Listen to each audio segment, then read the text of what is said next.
is going to help my overall artistic mission. And I really think that Maxwell Render is the program that really, for me, it really enhances my mission as an artist to work creatively. And Dario today is going to talk about Maxwell Materials. And obviously, if you take the two components of image making, which are light and materials, Maxwell excels in both of these areas in terms of really accurately simulating real light and then the real physics of materials. And so Maxwell has one of the best materials systems in the whole universe of 3D rendering programs because it gets into quite a lot of detail. But in the release of version 3, there's also some shortcuts that you can take to get very good results relatively quickly, and that's called the Materials Assistant. And Dario's going to start out talking about that, and then he's going to move on to more detail about how the overall Maxwell Material systems work.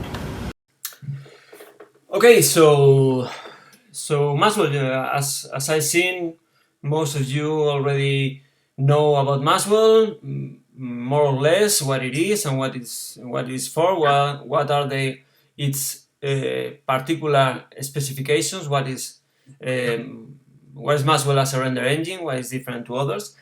And today we are here to talk about materials. Materials as it uses to be the most demanded training topic, because most of the users find that Maxwell Materials are maybe complicated.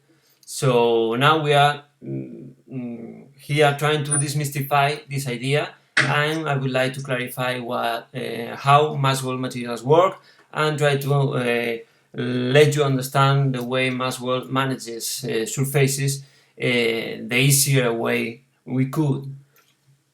In fact, we could call this presentation as Understanding Maxwell Materials the Easy Way.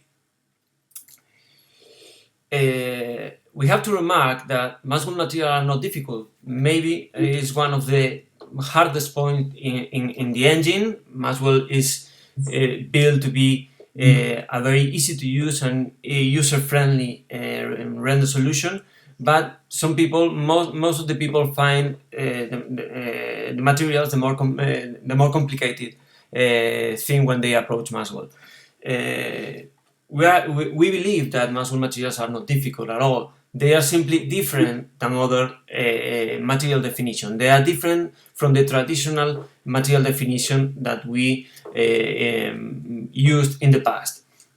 So today we will have the time to clarify the concept and explain this different material definition that is not harder than the previous one, but has a lot of possibilities and will allow you to create very interesting things and very easily.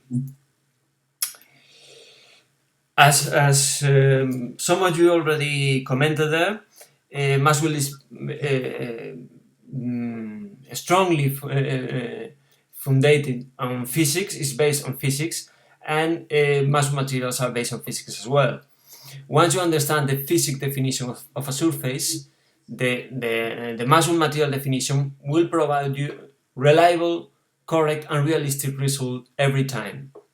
So the high quality and the easy to use result you will get will pay the effort of learning this new material definition that we are explaining today. So I'm sure that it is worth the effort. It is worth to knowing these new parameters, different than what we used in the past, and maybe you use it on another render engine, but definitely it will be worth to taking this time today. One of the key interesting point of Maxwell about materials is that Maxwell handles one material definition for any kind of surface available in nature. Any kind of surface that you can imagine that exists in the real world can be defined with just one single shader, with just one single material definition. So this is great because other traditional solutions may have a shader for metals, a shader for plastics, a shader for transparent objects, and so on and so forth. Instead, Maxwell has computed the physical definition of a surface, of any surface. Any matter on nature can be defined by the same parameters. And once you understand this equation, and once you understand these numbers, these parameters, these concepts, you can define from a metal to glass, from something that looks like plastic or wood or anything like that. So any kind of surface that you can imagine and that you can have in nature can be defined with one single shader. This is a very strong and very powerful key point in Maxwell.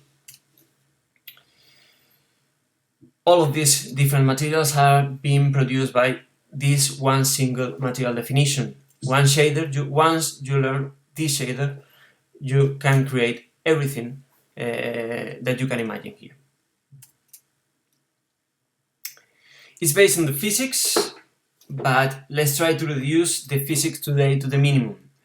It's strongly based on physics. We at Next Limit work hardly on coding the physical response of matter inside a computer code, but we try to maintain this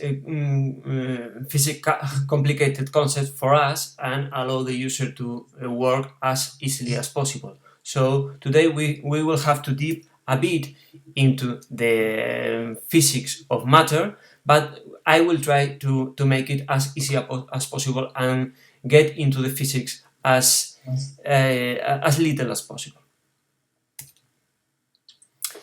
We are trying to make material the easier way, and I would like to discuss the materials from the easier one to the most complicated one, to the most sophisticated possibilities.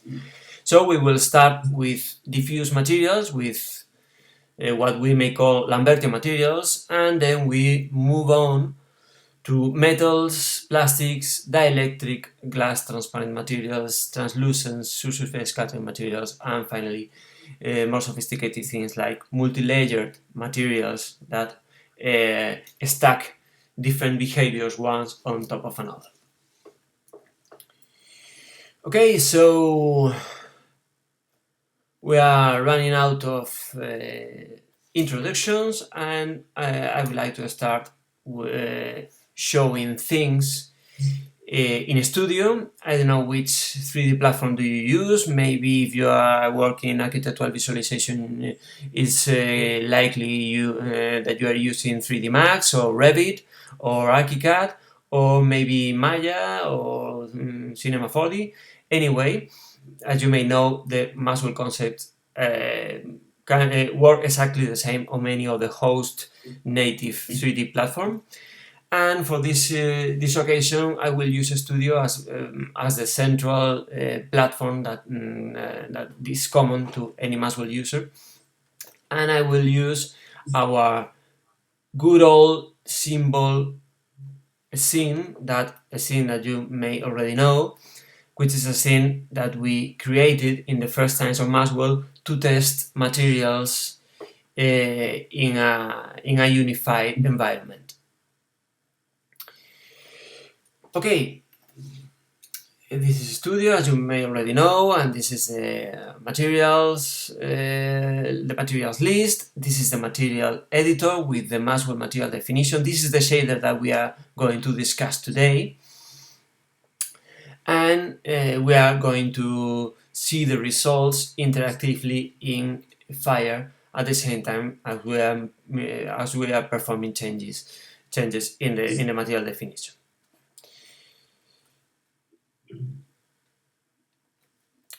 As Sven commented a few minutes ago, on Maxwell 3, we created an easier approach to materials with the assisted materials, knowing that materials is one of the most demanded and perceived as more complicated topics in all the Maxwell realm. we try to overcome this point, trying to make an easier approach to materials, and this is how we created the assisted materials. Being this the material definition of any matter, it is also true that you don't need all these parameters for all the materials all the time. There are many materials that maybe use one or two of these parameters.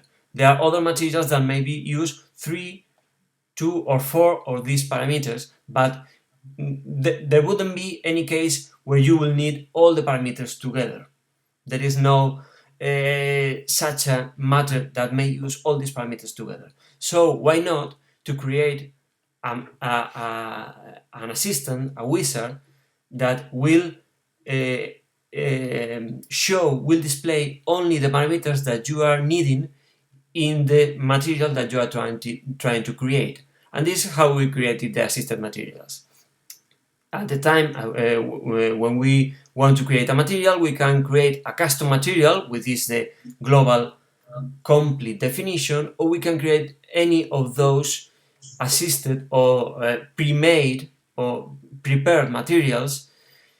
An emitter, an AGS, stands for architectural gas solution, an opaque material, a transparent material, metal, translucent, car paint, or hair material. Knowing that if you want to create an opaque material, then you wouldn't need to deal with transparency, transmittance, surface phase scattering, and things like that. Instead, if you just want to create an opaque material, maybe you just want to deal with color, roughness, and shininess. It will display only the parameters that you are interested in, so you can adjust the color you want to make, you want to use for this material, and you can define the roughness of these materials as well. Underneath, Maxwell works with the complete material definition. So it creates internally, this doesn't represent a differentiator, this doesn't represent a different equation. It's the same equation, but only displays here the parameters you are interested in. You can even convert this material into an advanced material, a complete material, and understand the conversion that Maxwell uses underneath. The simplified display of the material that we are seeing today internally was created this a bit more complicated structure with all these parameters here, which is what Maxwell is computing underneath.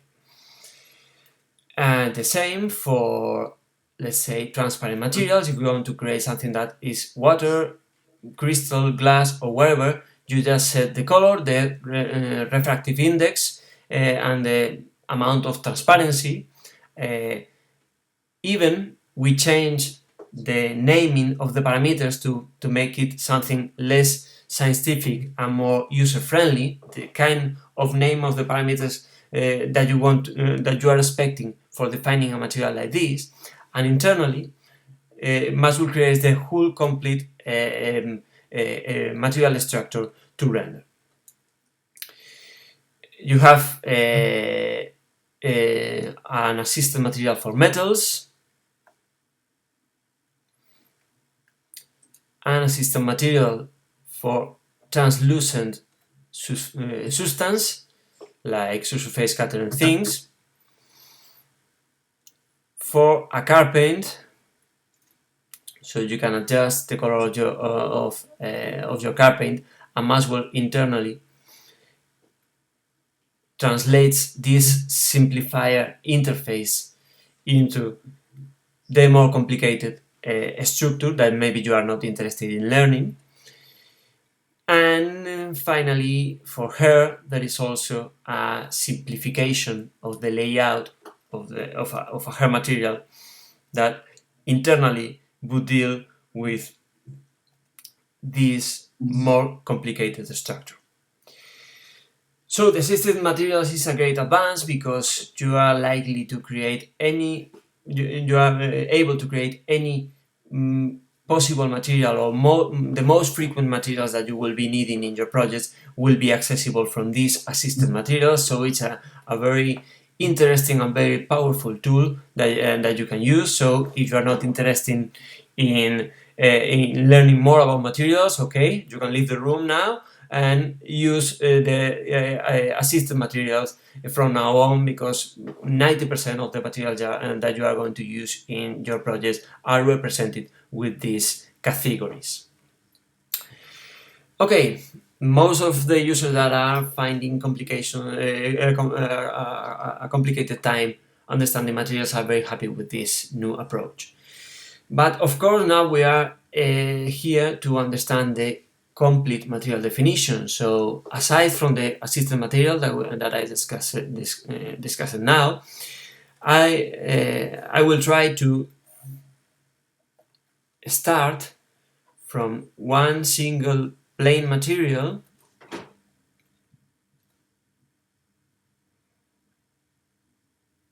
and discuss the Maxwell surface definition, the surface of a physical definition that finally comes in these terms about reflectance, about transmittance, about attenuation distance, about index of refraction, about roughness. This is the kind of parameters that physically define the behavior of a surface, and this is finally the equation that you have to fill to produce something that ranges from metals to glass to wax or anything in between.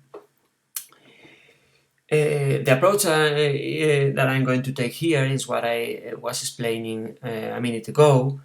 You are not going to need all the parameters all the time. You are not going to need all the parameters in all of your materials. Instead, most of your materials will use one or two of these parameters. The simplest materials that you will use maybe will use one single parameter, and I will discuss each of them at the point at which we are needing them. So we will start from the easiest parameter, the easiest to understand parameters used to create the easiest materials, and then we will get into more complicated and more sophisticated concepts that will lead us to more sophisticated and more complicated materials. The simplest materials that we can create, the simplest materials from a surface definition, is what we call diffuse materials, or what we usually define as Lambertian materials. This kind of surfaces that has a diffuse reflection, this kind of surfaces like this, that has a blurry diffuse surfaces provided by the high roughness of the surface itself. This is the kind of surface where I'm going to paint over the surface now, over the screen. Can you see here? There? Can you see me painting? Yes. Yes. So diffuse materials, as you may already know, diffuse materials is the kind of materials where the surface is has a rough definition. So any light coming bounces in any random directions around. So you will never see a specular highlight and a clean and crisp reflection of the incoming light on the other side. Instead, you see the incoming light spread in all directions, producing a result similar to what we are seeing here. These diffuse materials are defined by one single definition. There is one only parameter that is crucial, that is important on this material definition, which is reflectance.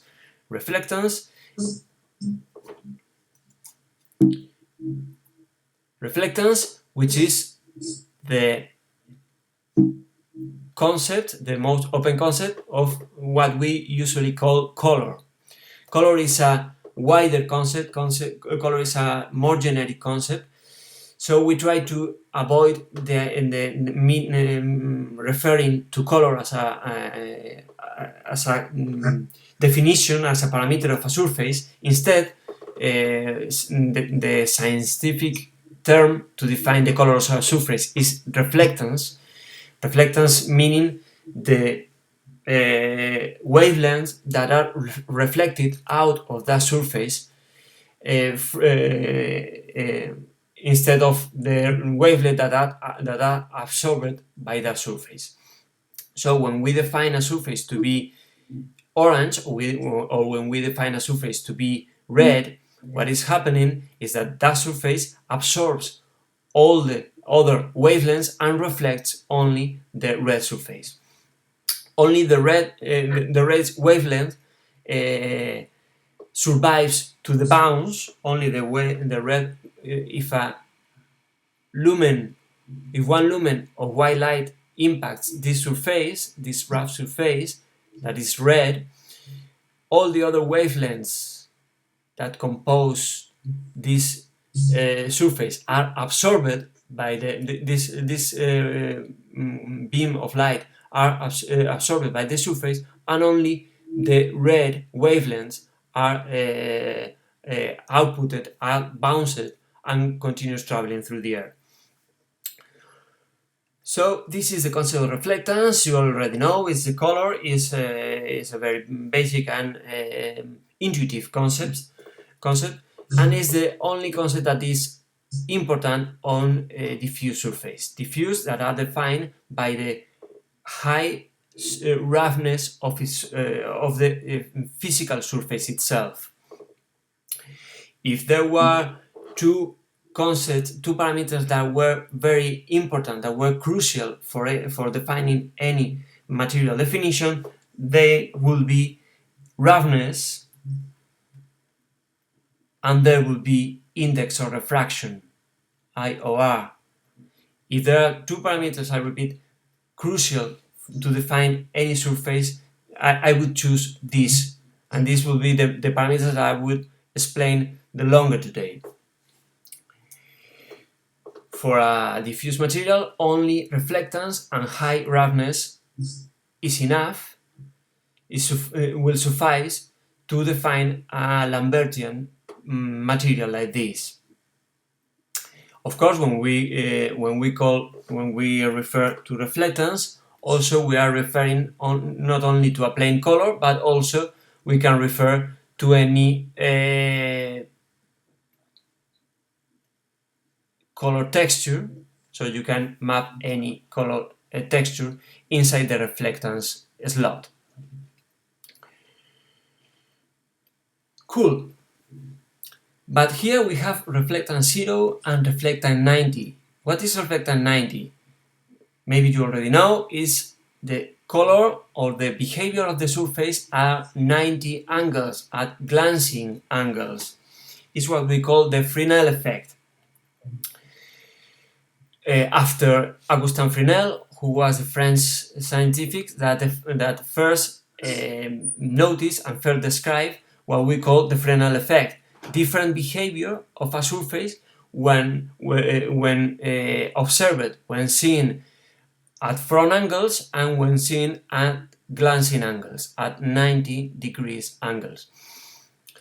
Fresnel, the legend comments that Fresnel went to a lake, he put his feet inside the lake, and he noticed that when watching at the water at front angles, directly and front angles, the water behaved like mostly transparent and very little reflective. Well, there was a bit of reflection, of course, when you look at water directly at front angles. There is some amount of reflection, but this behaves like mainly transparent. But when Fresnel watched at the same lake at glancing angle, far in the distance near the horizon, the same water performed mainly as reflective and mainly as reflective and zero transparency. At glancing angles in the distance, far away in the horizon, the water behaves purely as a reflective surface and zero transparency. It's the same water, it's not the distance, it's the viewing angle what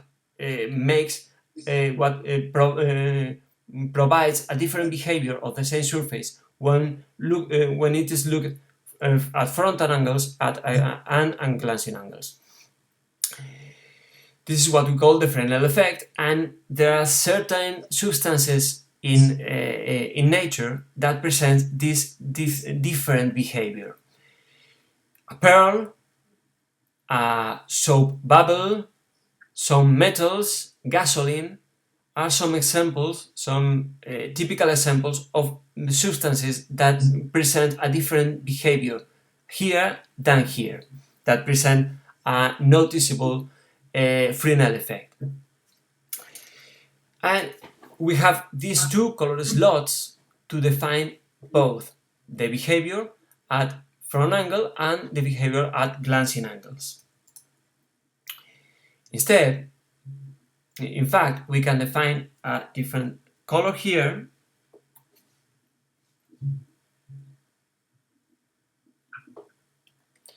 and we would be expecting to see a different behavior here, red at the front and blue at the glancing angles, as we commented. But wow, what's happening? There is no blue at the glancing angles. I don't know if anything is going wrong, but there is no blue color here.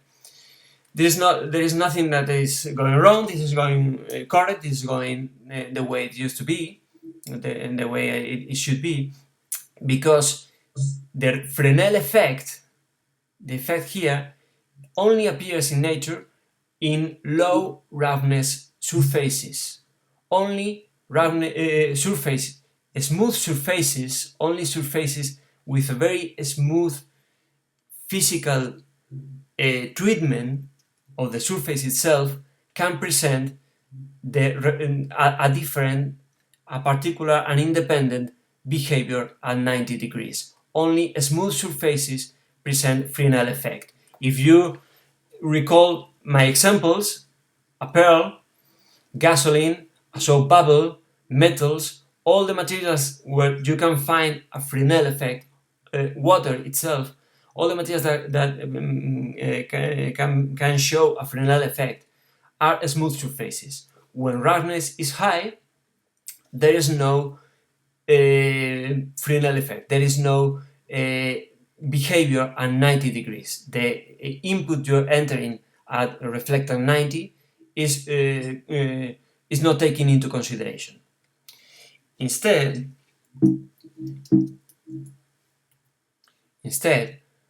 while you are reducing the roughness value, you will find the Fresnel behavior, you will find the behavior at 90 angles being more and more taken into consideration. If you continue polishing the surface, if you are working on the treatment of the surface from a rough surface to a smoother surface, you will see a more noticeable presence of the Fresnel behavior. The lower the roughness value, the more patent the behavior at 90 degrees will be. Finally, at roughness 0, we can find here the blue color that we inputted here and the red color that we inputted. It would be at the front angles around here. So, a slot to define the behavior at front angle and a slot to define the behavior at 90 degrees at glancing angles, keeping in mind that this is going to be taken into consideration only when the roughness of the surface is low, only when the surface is smooth. If the surface is rough, this setting is taking less and less into consideration. Okay, another important note, when I'm talking about the behavior here and the behavior here, when I'm talking about the reflectance 0 and the reflectance 90, I'm talking about two ideas. The intensity of the reflections here and the color of the reflections here as well. And 90 degrees identically. The intensity of the reflections here and the color of those reflections at 90 degrees. If we go back to our scheme of a surface, when one lumen of light hits this surface, some light bounces, some light is reflected, some is absorbed. So inputting a color here, we are defining two ideas. The color of the surviving wavelength, the wavelength that is not being absorbed and thus bounces out of the surface, and the intensity of this reflection, the intensity of the outputted of the bounced ray. This is why it is important to notice both the color and the intensity of this color, the brightness of this color. Meaning that with these two color slots, we can define both the intensity of reflections as 0 and 90 and the color of those reflections as 0 and 90. Two important concepts that are inputted in one single slot here, and two important concepts that are inputted in another single slot here. Separate brightness of the colors, the brightness of this color is going to define the intensity of these reflections, and the hue of this color,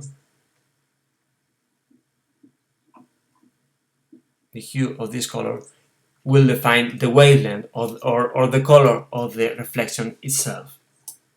This is going to be very important because index of refraction will have to deal with this. Okay, so we are talking about smooth surfaces, and I take the chance, I take the time to talk about roughness. Roughness as being one of the most important material parameters on the Maxwell material definition, on a physical surface definition.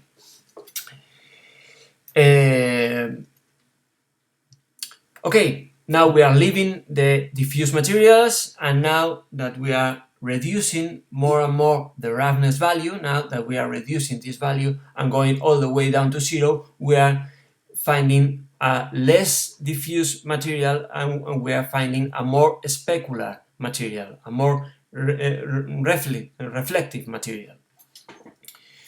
So we are entering in the world of metals.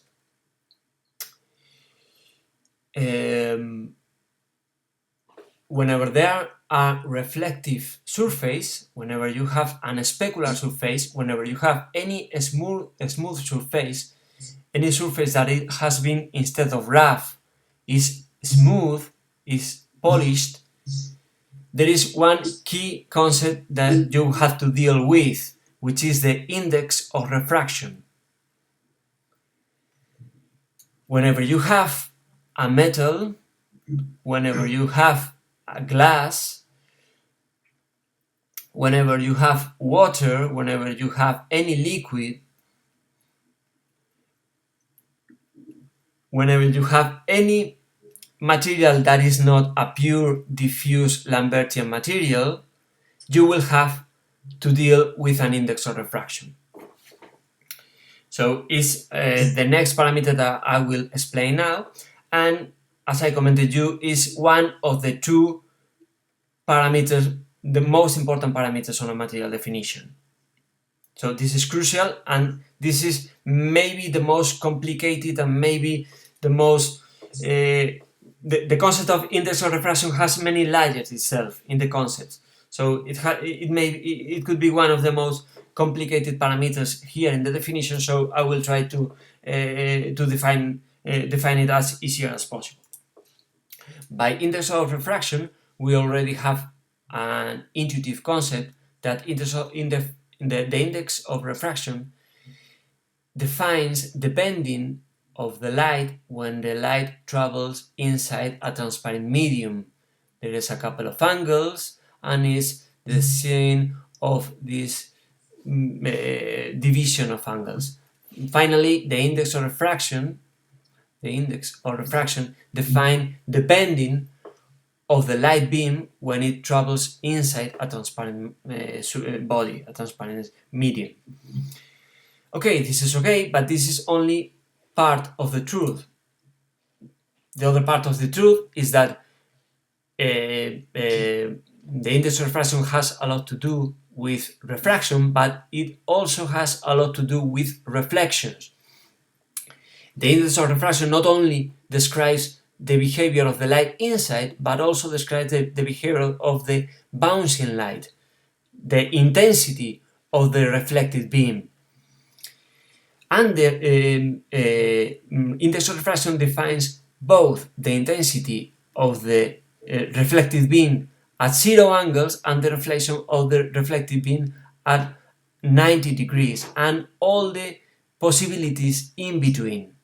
So the index of refraction defines a lot of things, has a lot to do with transparent materials, has a lot to do with bending light inside of the materials, and also has a lot to do with defining the amount of reflection of a surface and about the Fresnel effect and the behavior at the glancing angles. In fact, as you can see, the index of refraction has a lot to do with the definition, with the description of the reflection in that surface, or the reflection out of that surface.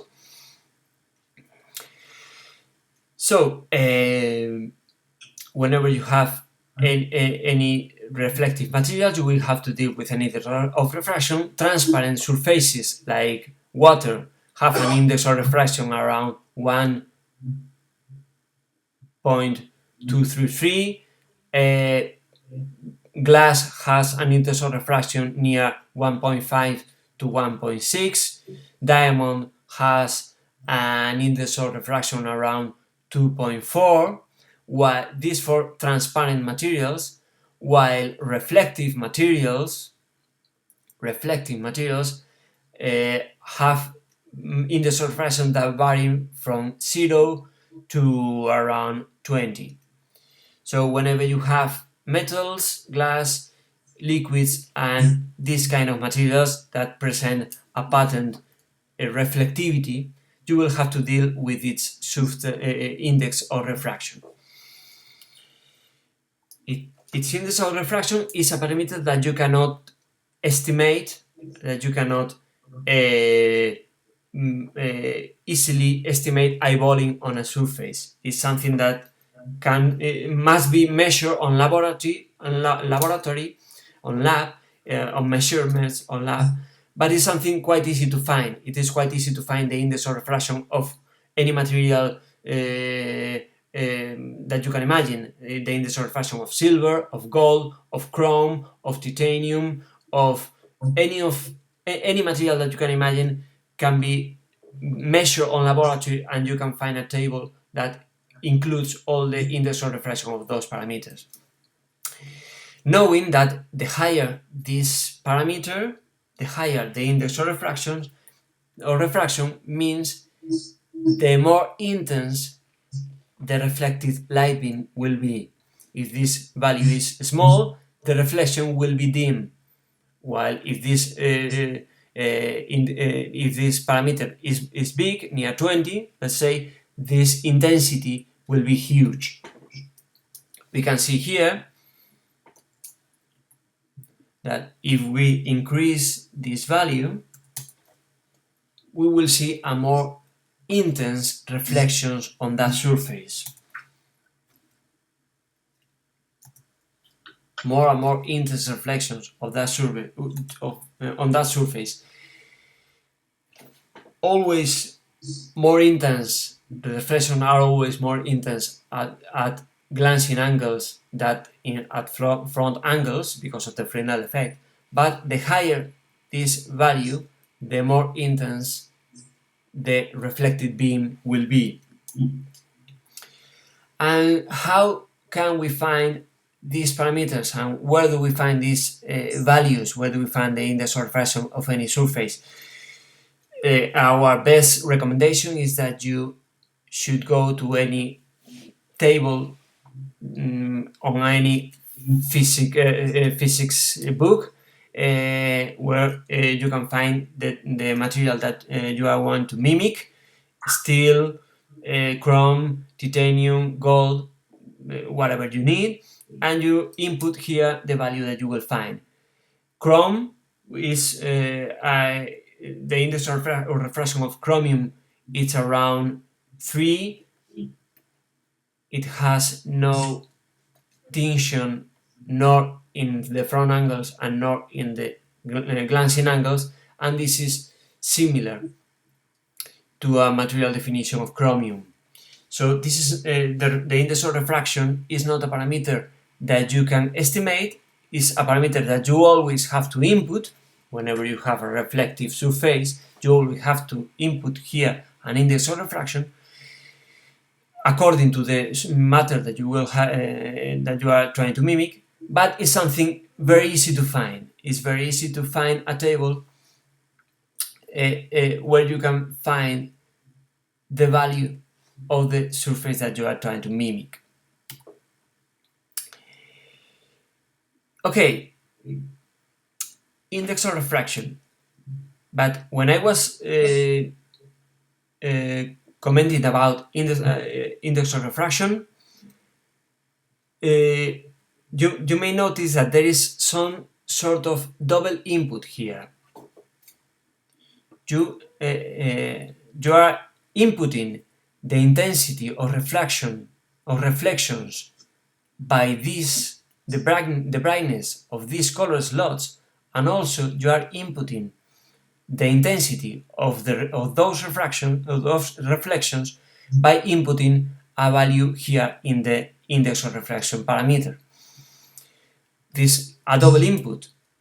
I commented before that these color slots will allow you to define the color of the reflections here and in between, and also the intensity, the brightness of this color also controls the intensity of these reflections, but also the intensity of these reflections are handled by the index of refraction. So how it comes, how the intensity of these reflections are performed by two different inputs. Is there any more important than the other, or do I have to choose where to input the intensity of the reflections by color chips or by inputting the index of refraction? What happens here? This comes that whenever you want, you have the option of customly define the intensity of reflections here and here by customly inputting brightness color here, and also you can go the more physical and accurate way by inputting by allowing the Fresnel equations to define the different reflections here and here. In fact, the Fresnel equation, Fresnel not only determined that there were some substances that perform differently here and here, but also described with some equations the different response, the different reflections here and in between. So when you enable force Fresnel, this setting that we introduced here, when you enable force Fresnel, you are allowing the Fresnel equations to take the index of refraction and the roughness of the surface and distribute the corresponding physical correct reflections of the surface here and in between and the colors inputted here only will be considered by the color information, not the brightness information of these color chips. So by enabling force Fresnel, you will input only hue information here to input only hue tint here and here, and Fresnel, the Fresnel equation will deal the Fresnel equations will deal with the reflections, the amount of reflections here and in between. Our suggestions, our advice is to always enable force Fresnel, input the index of refraction value that you can find on any table, input the roughness of the surface, that is something that you can easily estimate by eyeballing the surface that you are wanting to mimic, and just inputting the tinting, the different color that you are expecting to see here and here. And you can forget about the amount of reflections here and the decay of reflections here and here, because Fresnel will be in charge of distributes the corresponding intensity of the reflection here and here. Enabling force Fresnel is your fail-safe to ensure that your reflection across the whole surface will be according to the matter that you are trying to specify. So imagine that we are trying to produce any metal, like let's say chromium, like what I commented before. So you only have to find the material the material index of refraction on any table. You only have to define the roughness of the surface, which is something that you can easily estimate, as I commented previously. Enable the force Fresnel, so I can allow Fresnel to control the reflection across the whole surface, and just inputting the colors that I am expecting here, and Fresnel will distribute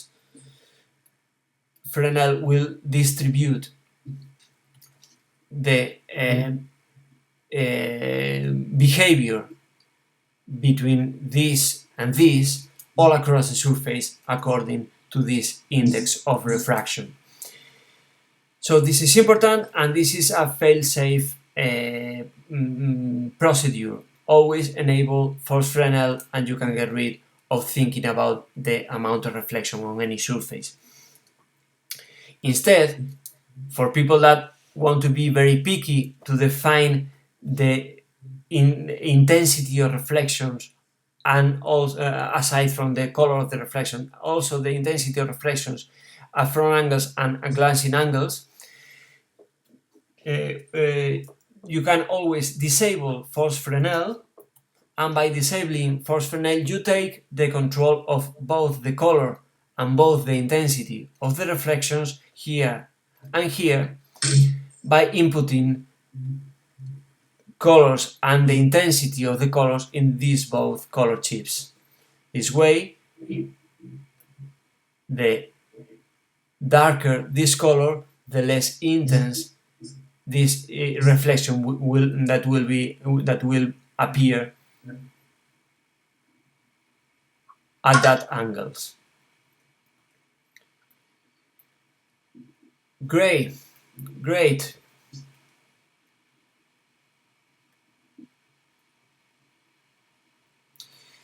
Two ways to define the reflections on the surface: by custom defining intensity and colors,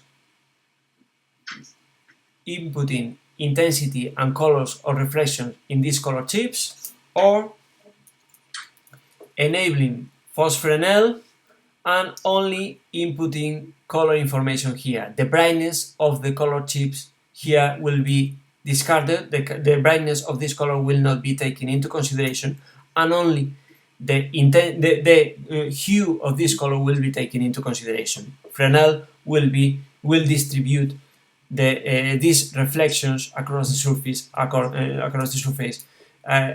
to the physical equations, the correct physical equations. As you can see, no matter the intensity of this, no matter the intensity of this orange color, the reflections I'm getting are exactly the same. It's Fresnel which is controlling the amount of these reflections. No matter the brightness of the color that I was inputting here, and no matter the brightness of the color that I'm inputting here, Fresnel is distributing the intensity of reflections here. Instead, if I disable here, I'm indicating Maxwell that I will control the intensity of the reflections in these color chips. So the higher this, the brighter this color, the more intense the reflections will appear here. While the darker this color, the less intense the reflections will be. Cool. I informed previously that the index of refraction is a bit complicated, and it will be more complicated in a while. We will go on and on, but for the time being, for simplicity's sake, and if you're going to go faster and easier to get correct result, more realistic result, and don't deal with amount of reflection and go more correct and easier setup, always enable force Fresnel and you're done.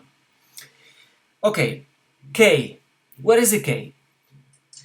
When I previously commented that the index of refraction was a number that defined both the bending of the light and the amount of the reflected light, it was not completely true.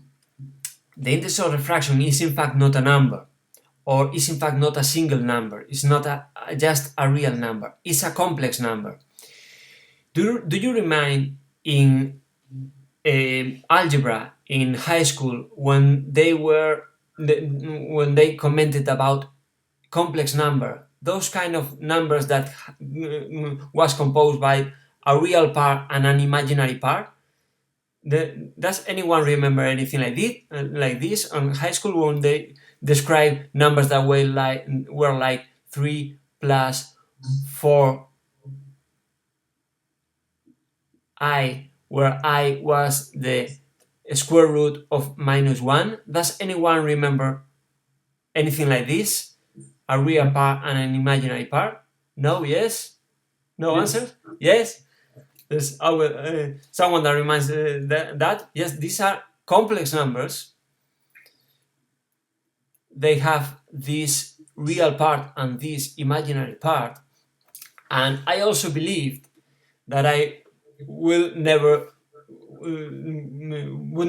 see any other complex number anymore in my life, but I was wrong. Complex numbers are here again. In fact, the index of refraction is a complex number that has a real part and an imaginary part.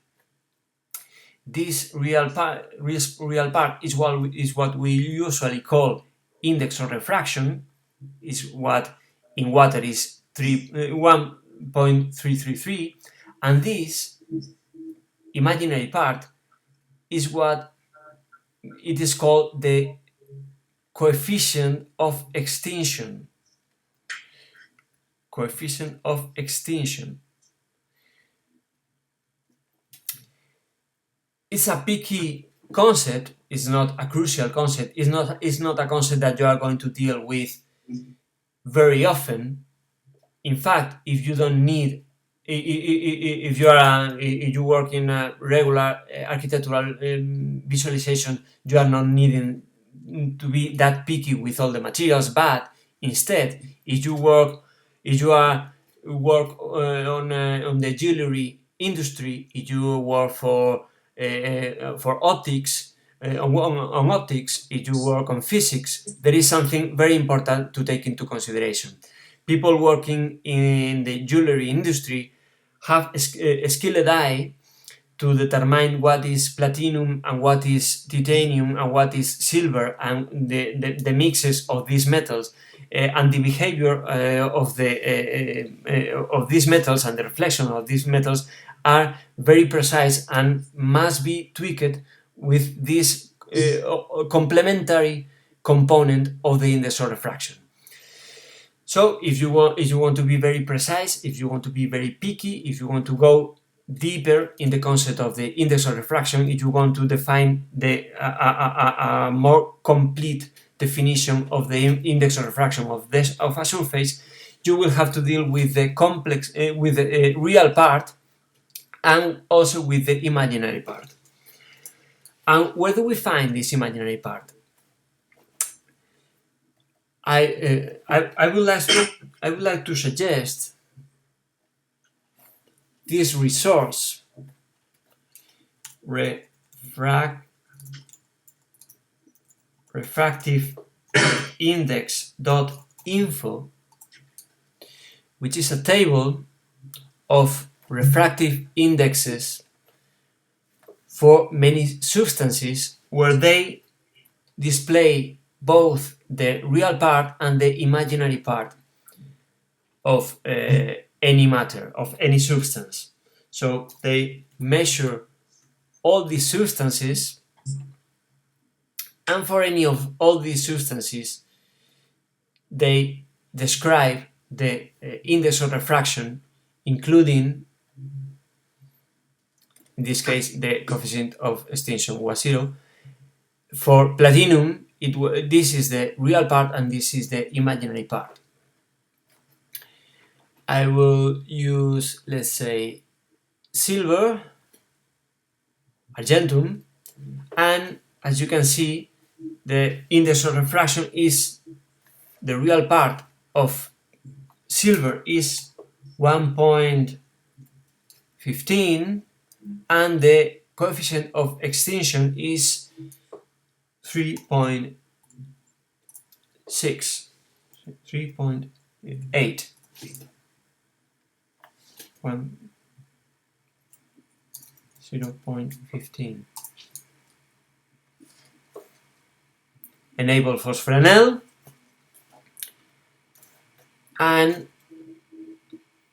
input the roughness of the surface, and if I want to create silver, I would start from a colorless silver, and I would like to add a slightly yellowy tone at the glancing angles that enriches a bit the material. Try to avoid pure desaturated metals, because there are very few completely desaturated metals. Maybe chromium is the only one. Most of the metals have some sort of color itself, so I would like to add some slightly tinction of color on that glancing angles, and this behaves exactly like silver by finding the index of refraction here, by defining the roughness of the surface here, enabling Fresnel to allow Fresnel be in charge of the rest, and inputting just color tinting information in these color chips.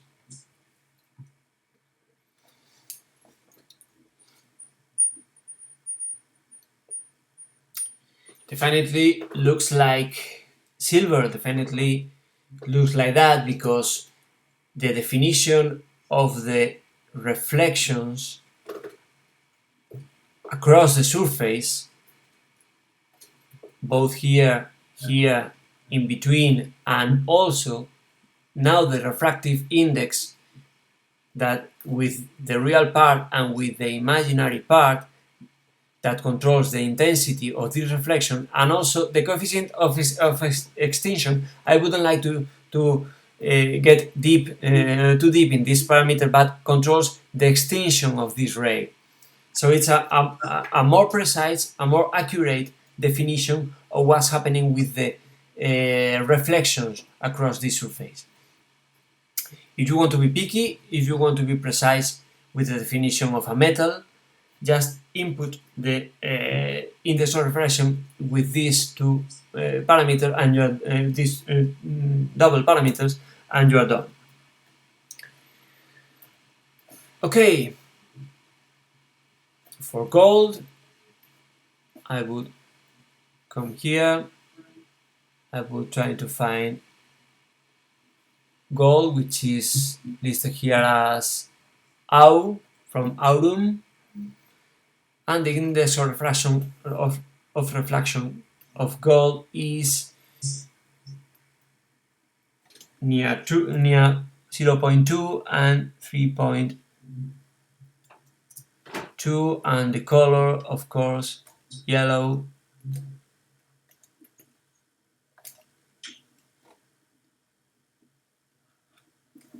With maybe a slightly reddish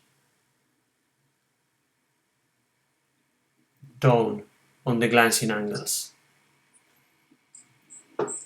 I'm not taking care about the intensity of these reflections because it's Fresnel which is taking care of it. Another metal that we will use a lot is chromium.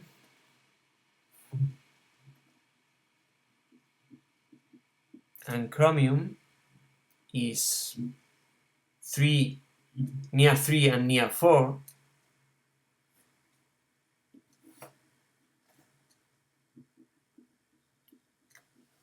Near 3, 3.33 and 4.2. And I commented that this is a material that you will use a lot because it's the simplest way to define something that looks like a mirror. If you want to make something that looks like a mirror in any of your renders, this is the easiest way. Create something from the chromium definition. Performs like a mirror and can provide you a generic metal, a generic shiny and smooth metal, very easy to set up. Hello, in the second part of the lesson we're going to deal with plastics, dielectrics, translucence and multilayer material. I can advance you that we've passed the most complicated point, and now what is coming now is easier than what we've seen before. Just like a brief recap, on diffuse materials, you only have to deal with the base color and keep roughness high. This is the diffuse. Lambertian materials only have color, high roughness, and maybe bump or displacement to define the treatment of the surface itself. On the other side, metals were a bit more complicated because we had to deal with the concept of index of refraction, but from what we've seen, we can find the values of the index of refraction in any table. So in case we can use the index of refraction that we can find, we suggest here in refractiveindex.info. As an example, you can use anything you want. So you can input here both the refractive index and the extinction coefficient seen here. In this case, I'm going to mimic silver, which is around 0.15 and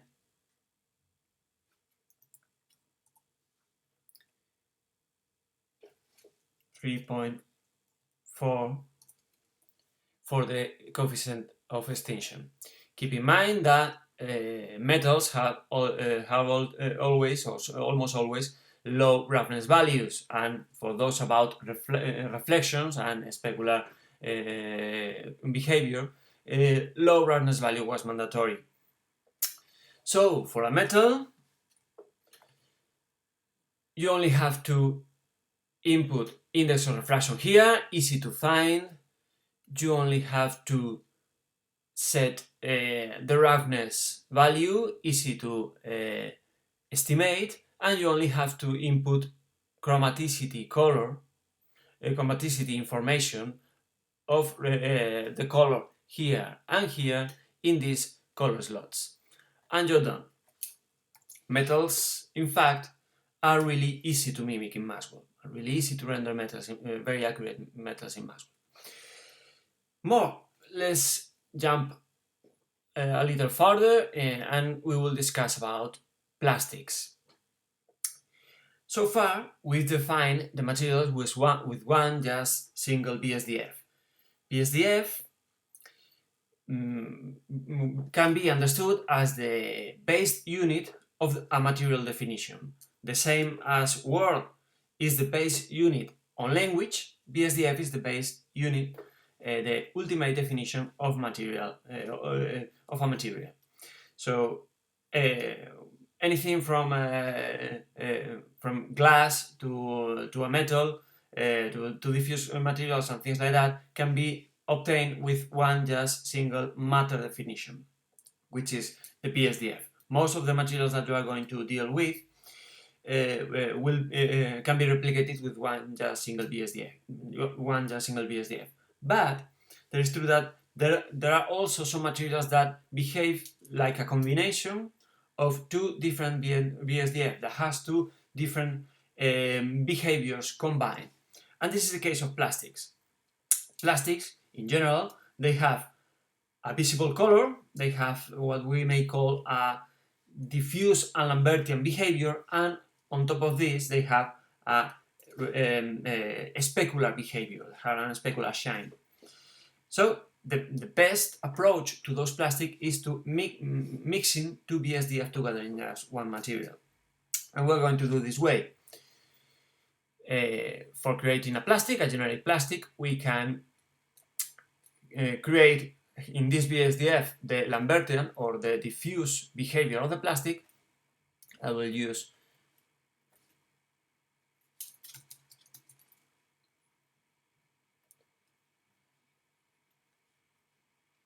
this orangey color, and this BSDF will provide the color information, of course, understanding color, texture, and so on. And added to this, we can add another BSDF, and this BSDF will represent the specular behavior, the shine of that surface. In this case, I'm going to mute the color BSDF, and here I'm going to input something that will work like a very refractive surface, like a mirror. Like I commented before, one easy way to reproduce mirror is to mimic or to keep in mind the values for a chromium, a generic chromium metal that would be very smooth, would be 3 and 4 for the refractive index values, and no chromaticity here and here. Enable for Fresnel, and you're done.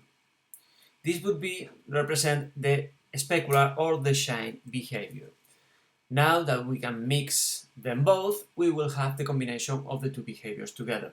Of course, this is mixing, as the weights are identical for the two BSDF. This is mixing 50% each, 50% of the specular shine and 50% of the color BSDF.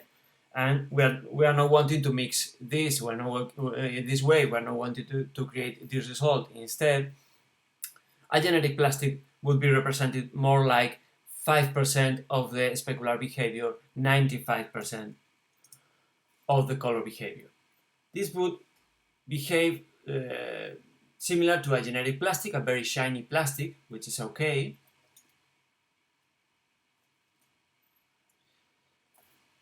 or even we can be a bit more conservative and go here like this and like this on the mix.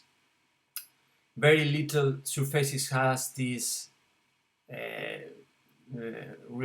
small roughness value. Instead, we can create something more realistic or something more common if we come a little below, a little above this value and create something a bit rougher than what we're doing with 0% roughness.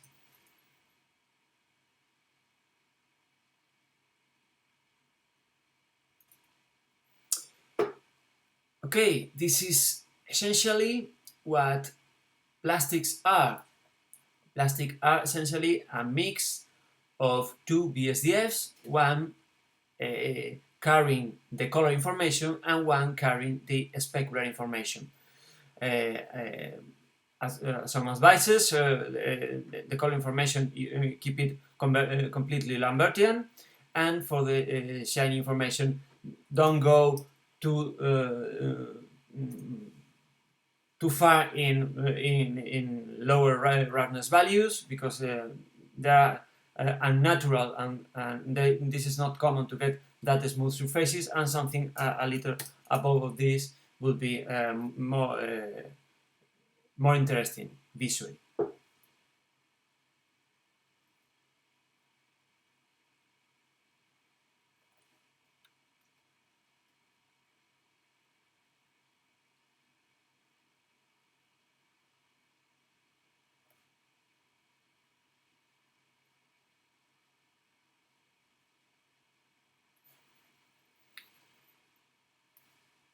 Cool. Another important point is that while I am setting the numbers here just to assume 100, this is not necessary. I'm just doing this for clarifying purposes, but in fact, no matter the values you are inputting here, they are all normalized to 100%. So you can put here 90% and 90% here, and these are relative weights. So you are Maxwell is assigning different weights, different percentages to the two BSDFs based on the values here. So it is the same setting here 90%, 10% and 10% offers the same, exactly same result as putting here 1 and 1. This is just relative weight, relative percentage between this and this. If this is 1 and this is 1, you are considering the same weight for here and here, so it is 50-50. I'm going to be clearer, just putting values like this. And for the shine, I can also produce a glossy plastic, just raising up a little bit the roughness value. Or even a little further. Okay, great. There are many surfaces with this glossy behavior. So, plastics, varnished wood, and things like that. So there's a lot of situations in which you will find one material combining at different weights, at different relative weights, two BSDFs, one carrying the color, one carrying the shine. An important thing is that on the mix of BSDFs, the order doesn't matter. The shine is not physically put on top of the color, or the color is not physically put underneath the shine. They are mixed together, and no matter the order in which they are assumed together, so the order here is irrelevant. Okay, plastics, two BSDFs or multi-BSDF materials. It is not likely that you are going to need more than two BSDF on a material. Most of the materials are created with one single BSDF. Plastic and glossy surfaces are created with two BSDFs, And there is some cases, very little cases, in which you will need 3 BSDF, maybe not more. Maybe car paint is the only material in which you will need 3 BSDF, one for carrying the color, one for the specular highlight, and another, a replica of the specular highlight with a wider, with a bigger roughness value, to create a second layer of specularity, 2 layers of specularity, one more defined and one more diffuse, coming from the metallic paint. So car paint would be the material in which I would use more BSDF stacked together, or more BSDF mixed together, up to 3. And aside from that, most of the materials that you can find in any scene are created with 1 or 2 BSDF as maximum. Okay, so going further, we're going to deal about dielectrics. So we're going to deal now about glass and transparent materials. Okay, I'm going to create a material from scratch, and transparent material will have to deal with some parameters that we didn't take into consideration until now, which is transmittance and attenuation distance. The recipe for a transparent material like a glass or water or things like that, would involve inputting a transmittance color here, is what we intuitively understand by transparency color, the color that is seen through the transparent surface. In fact, is the only is the color that is absorbed by this surface, so it is visible on the traveling ray. So for a green glass like that I'm trying to mimic now, you input the transparency color in the transmittance slot. You can estimate easily eyeballing the roughness of the surface, which would be near to 0 on any glass. The index of refraction of a glass, which is something around 155. Keep in mind that transparent materials like water is around 1.33, and that glass material, crystalline glass material, is around 1.5 to 1.6, and diamond has around 2.4. Just keep in mind these 2 values, and this is what you are going to need in most of your transparent materials. Enable for Fresnel, as we commented before, just to get the accurate Fresnel effect. And we're almost done, but as you can see, we are not seeing any transparency here. What happened? We indicated that we want this to be transparent.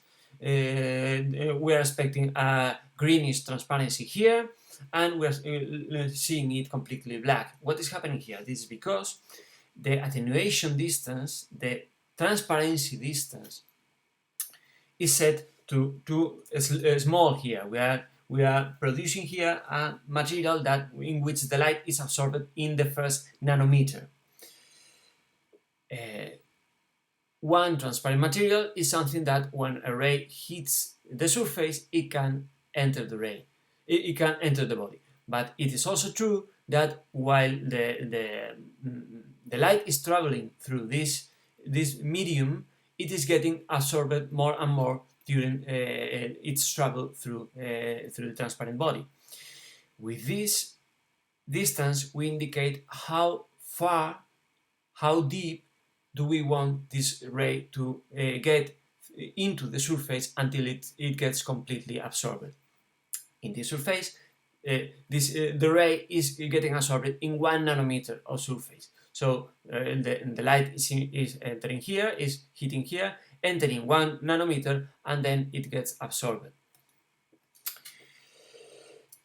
Obviously, this is a very shallow thickness of this surface that is transparent, and then it becomes completely black because all of the light is completely absorbed. Instead, if we increase the attenuation distance and we are allowing the light to travel longer inside this medium. So it is getting absorbed, but it is traveling longer until it is completely absorbed by the surface. In general terms, the attenuation distance in fact represents the distance at which a ray gets absorbed to the 1/2 of its original intensity. So if 1 lumen hits the surface, this indicates that in 1 centimeter the light is traveling, is getting absorbed to 1/2 of its original intensity, and in 1 centimeter you only have half of the lumen that it inputted the surface. Anyway, aside of this, we can think about this to indicate the purity or the transparency distance before the ray gets completely absorbed. If we increase it even more, we are producing a more transparent material.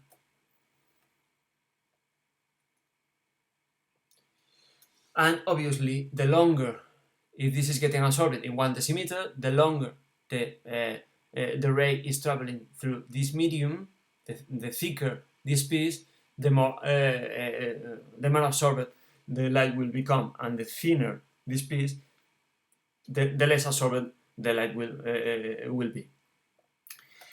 Think also about this material as the amount of tinction of the material itself, of the transparent medium itself. This is the same color as before, but this has a higher amount of tinction.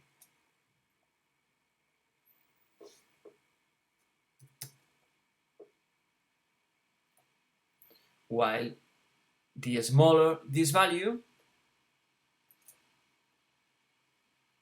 represent a more tinted surface. If you want to create a very crystal glass material, a very transparent jewelry glass material, keep this value high, so your material will behave as crystal clear. Instead, if you want to produce a transparent material with less purity, with more tinted behavior, keep this value lower. This way, a rough beer bottle can be easily replicated with, let's say, something around this.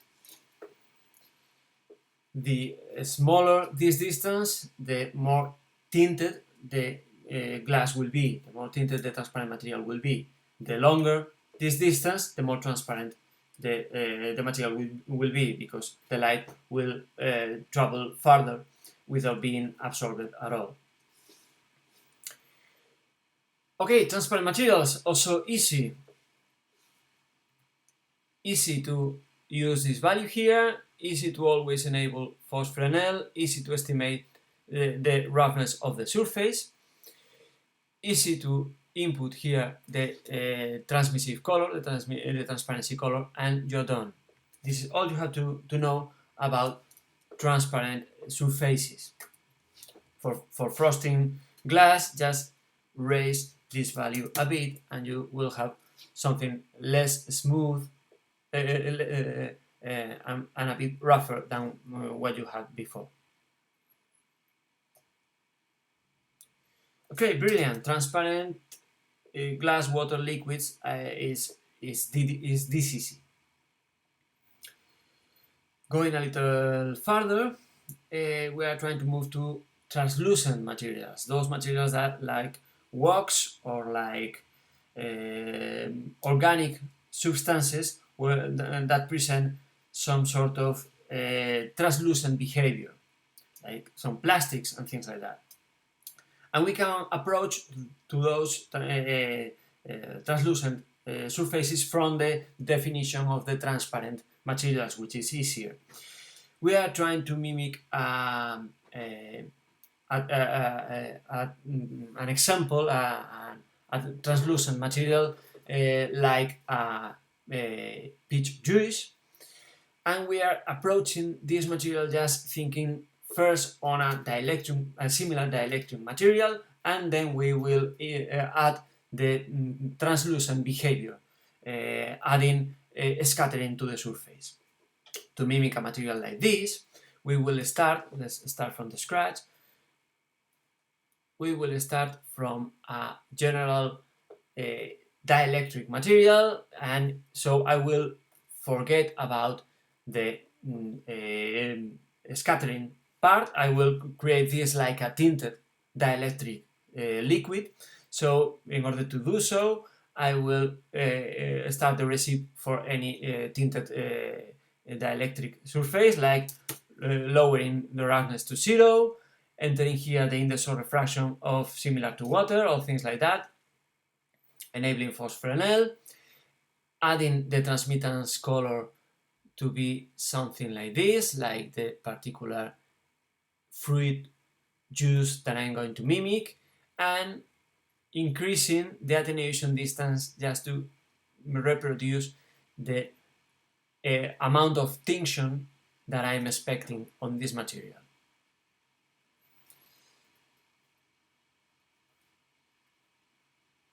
Something like this, or maybe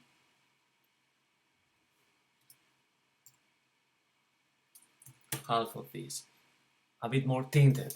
I am forgetting about the scattering and the translucency behavior. I'm just thinking about a tinted dielectric, similar to what I'm mimicking with the same color and so, but just a plain tinted dielectric. And now I'm reproducing this easily with the color here, the index of refraction Fresnel, and enable and a very low roughness. Now this is just one step to create the translucency material left,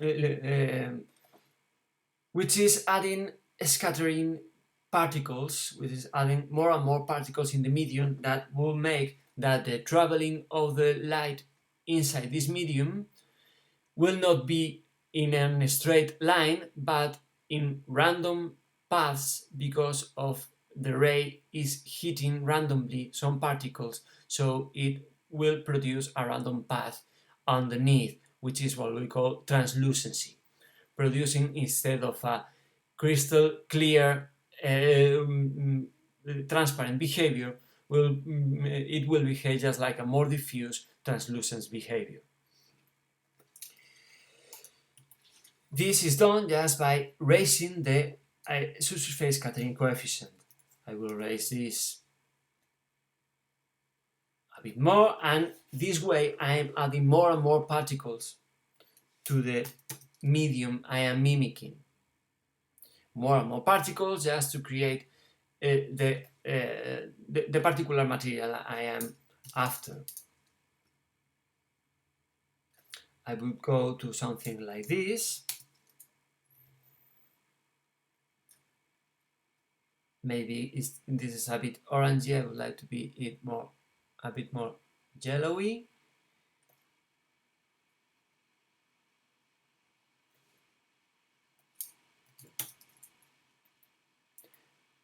And if you want more tinction, if you want more color, just reduce this a bit, the attenuation distance, and you will get a more patent tinction.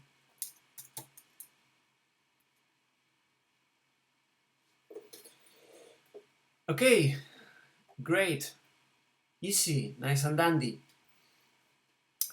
we are almost done, and just a brief note, just a bit finishing note. If you don't want these reflections around here and around here, this is one of the few cases in which I would recommend to disable false Fresnel, and this way I will have control about the amount of reflections here and here that I will leave to 0 reflections, 0% reflections here and 0% reflections here. To do so, I would disable false Fresnel, so I will take control over the amount of reflections, put it completely to black at the front and completely to black at the glancing angles, and I'm done. This would be the transparent, the translucent material I was trying to recreate, just to mimic a peach juice or something like that.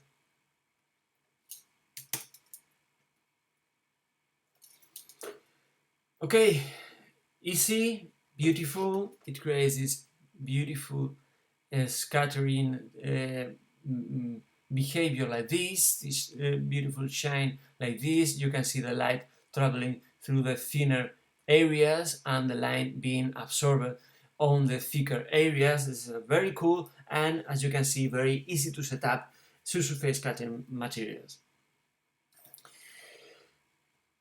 Translucent, we are almost finishing, and now I'm going to comment you briefly about multi-layer materials.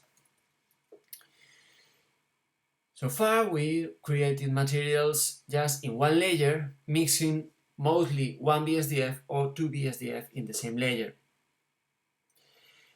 Instead, there are some situations in which you will stack one layer on top of another. Think of one layer as a definition of one unit material, definition of one single material. One layer would be a metal, no matter which complicated the metal structure would be, or the plastic structure would be, that one layer represents one complete material. On top of one material, we can have another thing, because on top of a wood that will be created with two BSDF for the color and for the shine, on top of a wood we can have some paint, and on top of some paint we can have some plastic stick on top, and so on. So just think of layers as whole materials that we can physically stack on top of another. Layers in Maxwell Materials work like the layers structure in Photoshop. So you can put layers on top of another, and the layer above occludes the layer underneath, unless you reduce the opacity or unless you put a mask to control the visibility of the layer above.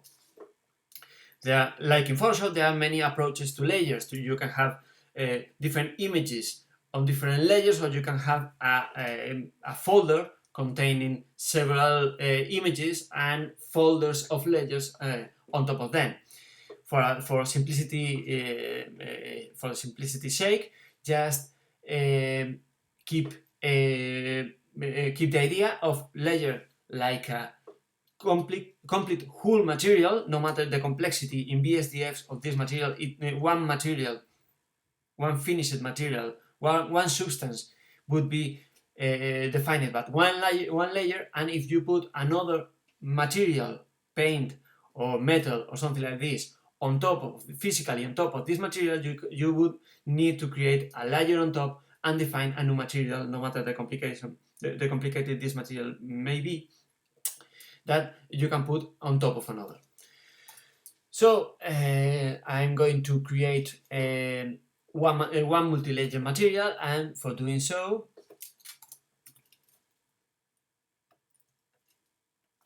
I'm starting from scratch again, and for here I will create a plastic.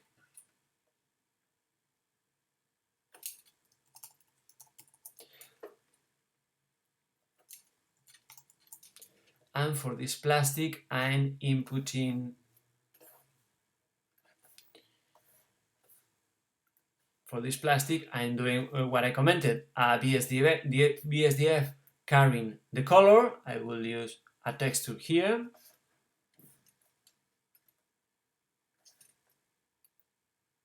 I will adjust a bit the mapping.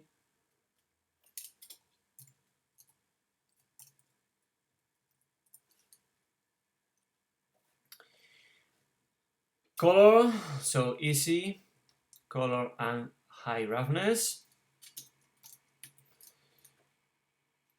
This will be the color BSDF. Again, a shiny behavior, a shine behavior, which would be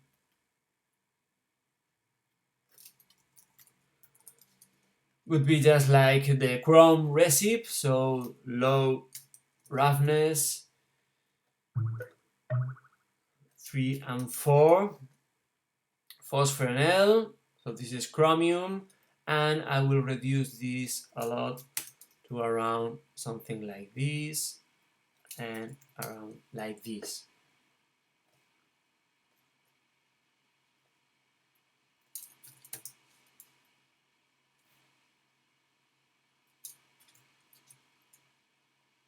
Maybe I'm too high in the mix of this. I think that something like this is a bit better.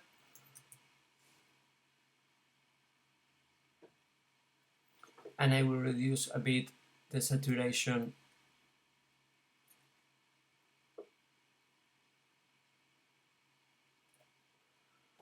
Okay, this is a plastic.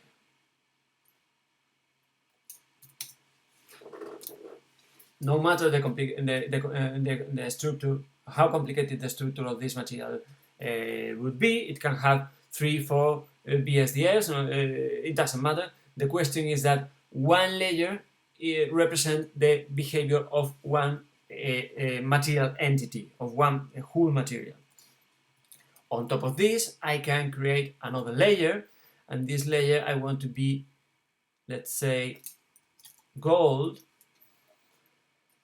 And for gold, I will check the values for gold, which are on the table, which are 0.27 and 2.7. Very low roughness. 0.27. 2.7, enabling Fresnel, and color obviously yellow. For the roughness, I'm putting it a bit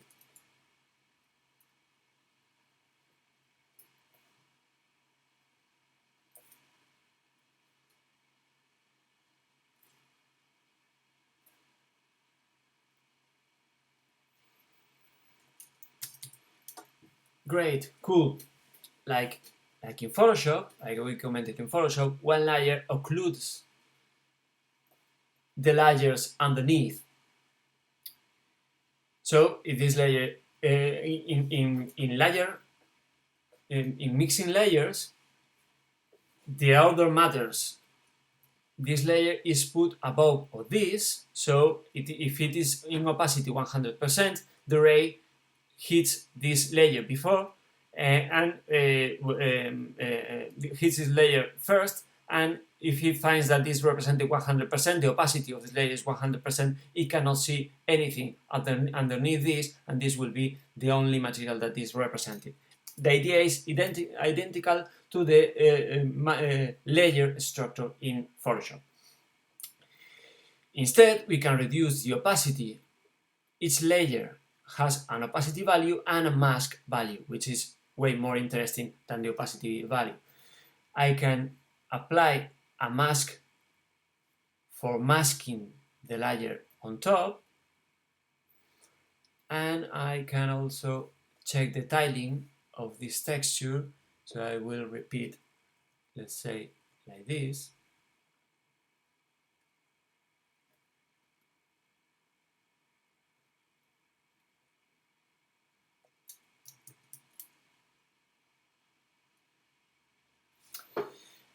Great.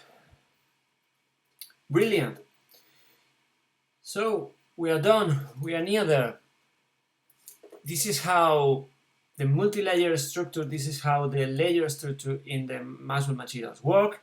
They work just like single materials stacked one on top of another, and this is that. This is as easy as it looks.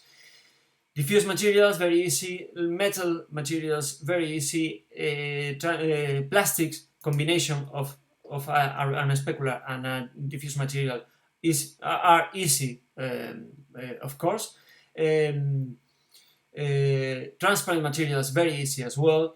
Translucent material, very easy because they can derive from a tinted dielectric glass material, very easy. And multi-layer material, stacking materials the same way as you can stack and stick on top of a metal surface or a stick on top of a decal on top of another material, plastic material. So is also quite easy, as you can stack layers on top of another, each layer representing one single individual material. So this is all that I wanted to show you in this definition of materials. There are a few things like anisotropy to control the behavior of the surface homogeneously or in one direction, and things that I didn't comment it, like the band mapping or the normal mapping or the displacement, but there are some easy topics that I think that you can easily, intuitively understand, or we can see in another lesson.